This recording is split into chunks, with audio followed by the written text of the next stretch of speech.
Hello, everyone. At long last, the long-awaited meeting between President Putin and President Trump has finally taken place, after days in which the entire world held its breath in anticipation. Yet the outcome has left many disappointed, particularly the people of Ukraine.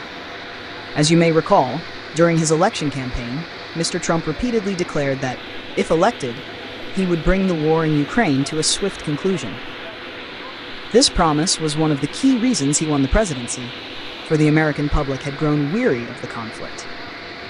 Hundreds of billions of US dollars had already been poured into Ukraine. Under President Biden, such aid was given without any repayment agreements. It was presented purely as assistance, not loans. The exact sum of US aid was never transparent, until Trump came to power and began framing it as a debt. Trump insisted that Ukraine should eventually repay, perhaps even through its natural resources.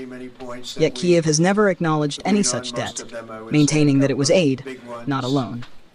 The irony is that much of Ukraine's mineral wealth lies in territories currently occupied by Russia, making repayment all but impossible.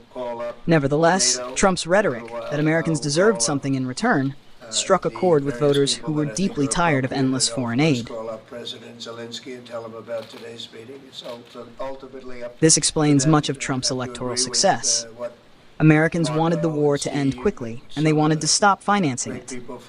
Trump's pledge resonated with that desire. However, months into his presidency, the war shows no sign of abating.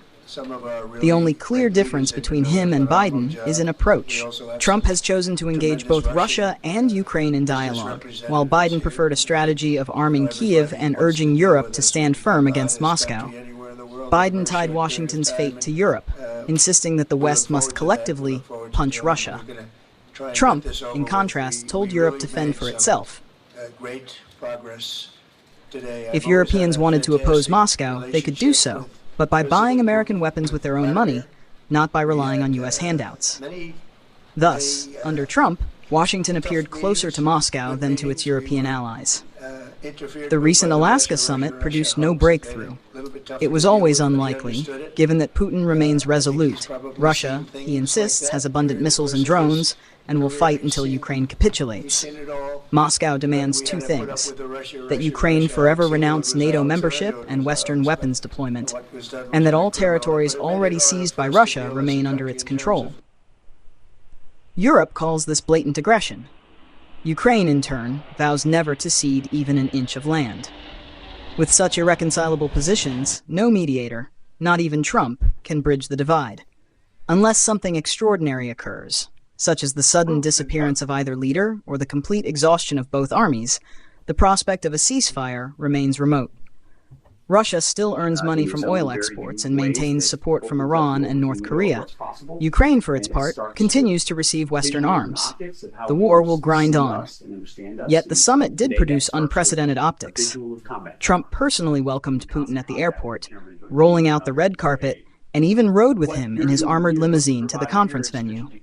The two leaders greeted each other with warm smiles, as though old friends reunited.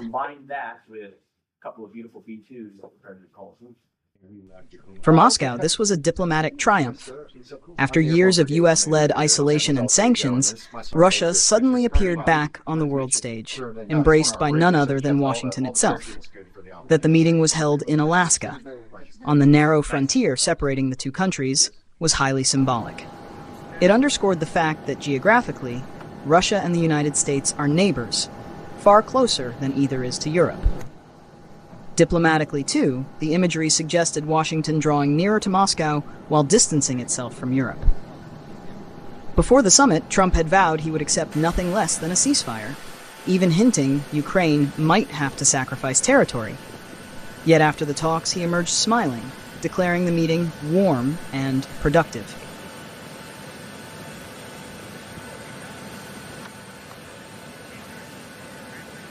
Despite no agreement having been reached. Russia and the US both used vague terms such as positive and constructive, leaving the world to speculate. On the ground, fighting continued exactly as before. The real losers were Europe and Ukraine. Europe now fears the loss of its big brother, the United States, which for decades has underwritten its security. Watching Washington and Moscow shake hands has left European leaders uneasy. Trump's position is clear.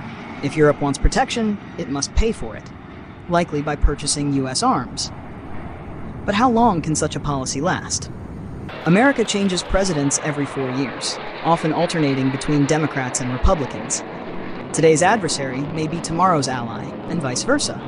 Already, several US allies are furious with Trump's heavy tariffs, with some even threatening to cancel contracts for the F-35 fighter jet.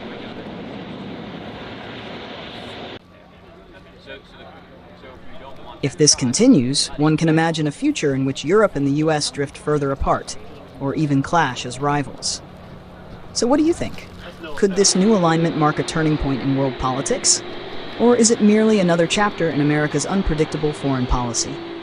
Let's discuss. The United States Navy operates the largest and most powerful aircraft carriers in the world. Each carrier is essentially a floating city, stretching over 930 meters in length, with a displacement of more than 100,000 tons. Powered by nuclear reactors, they can sail for decades without refueling.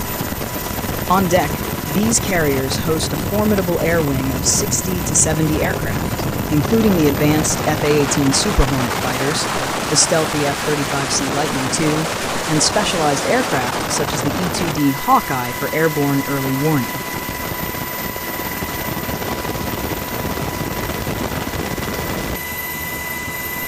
Helicopters for anti-submarine warfare and transport also operate from the deck, making the carrier a fully integrated airbase at sea. With a crew of over 5,000 sailors and aviators, U.S. carriers are not just symbols of power, but the backbone of American naval strategy, capable of projecting force to any corner of the globe within days. Wherever they appear, they send a clear message. The United States has arrived, and it brings with it unmatched air and sea power.